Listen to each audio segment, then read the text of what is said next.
मंथन और काफी माथापच्ची के बाद महाराष्ट्र की देवेंद्र फडणवीस सरकार के मंत्रिमंडल का विस्तार 15 दिसंबर की शाम को हो गया। शपथ ग्रहण समारोह में कुल 39 विधायकों ने मंत्री पद की शपथ ली। इनमें 33 को कैबिनेट और 6 को राज्य मंत्री बनाया गया है।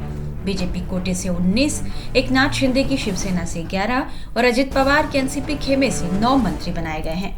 फडणवीस कैबिनेट विस्तार की सबसे चौंकाने वाली बात यह रही कि इस बार कई दिग्गज नेताओं को इसमें जगह नहीं मिल पाई है।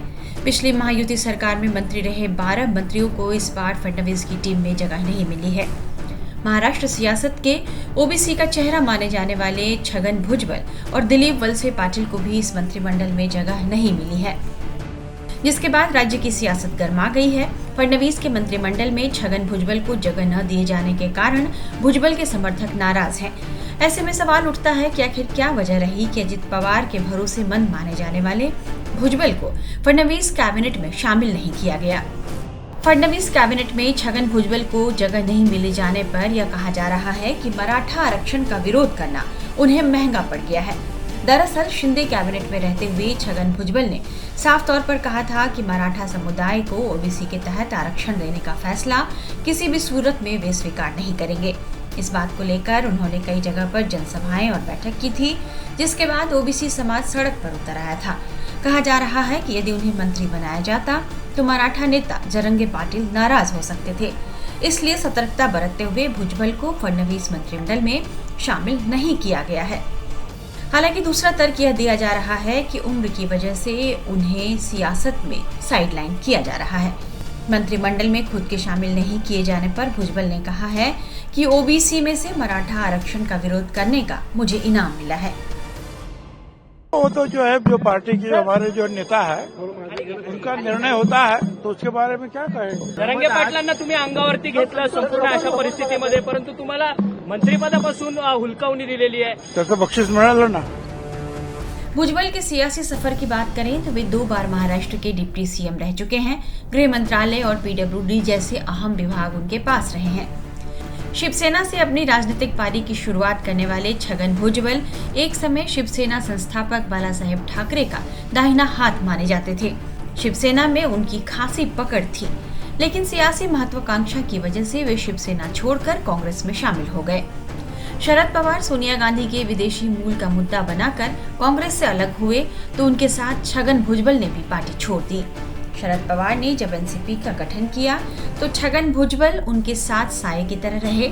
इसके बाद एनसीपी की मदद से महाराष्ट्र में बनने वाली लगभग सभी सरकारों में वे शामिल रहे। अब आया 2023 का साल। भतीजे अजीत पवार ने चाचा शरद पवार के साथ बगावत कर दी और कई नेताओं को साथ लेकर एकनाथ शिंदे सरकार में डिप्टी सीएम बन गए। छगन भुजबल ने भी शरद पवार का साथ छोड़ दिया और अजीत पवार के साथ चल दिए, लेकिन इस बार मंत्रिमंडल में अजीत पवार ही उन्हें मंत्री नहीं बना पाए। वहीं मंत्री पद की शपथ लेने वाले नेता बड़े खुश नजर आ रहे हैं। सुनिए उन्होंने शपथ लेने के बाद कैसी प्रतिक्रिया दी।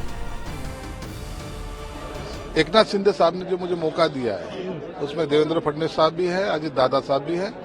इन्होंने जो मौका मुझे दिया है, शायद मुझे ऐसा लगता है इनके साथ काम करते वक्त हमें गर्व महसूस होगा और इस महाराष्ट्र को हम आगे की तरफ और प्रगति की ओर लेके जाने की कोशिश करेंगे। जिस तरह से आपने सामाजिक कार्य संभाजीनगर में किया है, क्या लगता है कि सामाजिक जो डिपार्टमेंट है उस डिपार्टमेंट आपके लिए सूट करेगा? देखिए, अभी सीएम साहब है, देवेंद्र फडणवीस साहब है, वो कौन सा डिपार्टमेंट अलाउ करते हैं वो उनके ऊपर डिपेंड करता है। अभी कैबिनेट है, उसके बाद शायद पता चलेगा कौन सा डिपार्टमेंट किसको मिला है। क्या आज फैमिली साथ में अरे हर फैमिली को ऐसा लगता है, ऐसी एक जो घटना होती है ऐतिहासिक क्षण है हमारे लिए।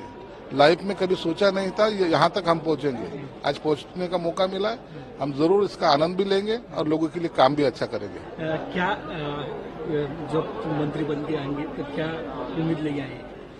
नहीं, मंत्री बन के आए हैं, अभी हमको लोगों का काम करना है। जिस लोगों ने हम पे उम्मीद रखी है, जो लोगों ने हमको प्यार दिया है, वो उनको ये दिखाना जरूरी है कि हम अच्छा काम करके दिखाएंगे और आपने जो सोचा है उससे भी आगे बढ़कर काम करने की कोशिश करेंगे। शपथ देना और शपथ विधि का ओथ सेरेमनी का नाम डिक्लेयर करना ये लीडर की जिम्मेदारी रहती है।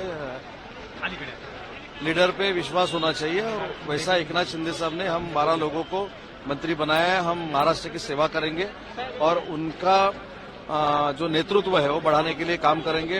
देवेंद्र जी के नेतृत्व में महायुति का सरकार जो काम कर रहा है उसको लोगों तक पहुंचाएंगे। माननीय राणे साहब, हमारे रवि चौहान जी, सब जन का मैं दिल से मैं उनका शुक्रिया अदा करता हूं कि मुझ जैसे एक युवा हिंदुत्वरी विचार के कार्यकर्ताओं को इतनी मंत्री पद की जिम्मेदारी उन्होंने दी।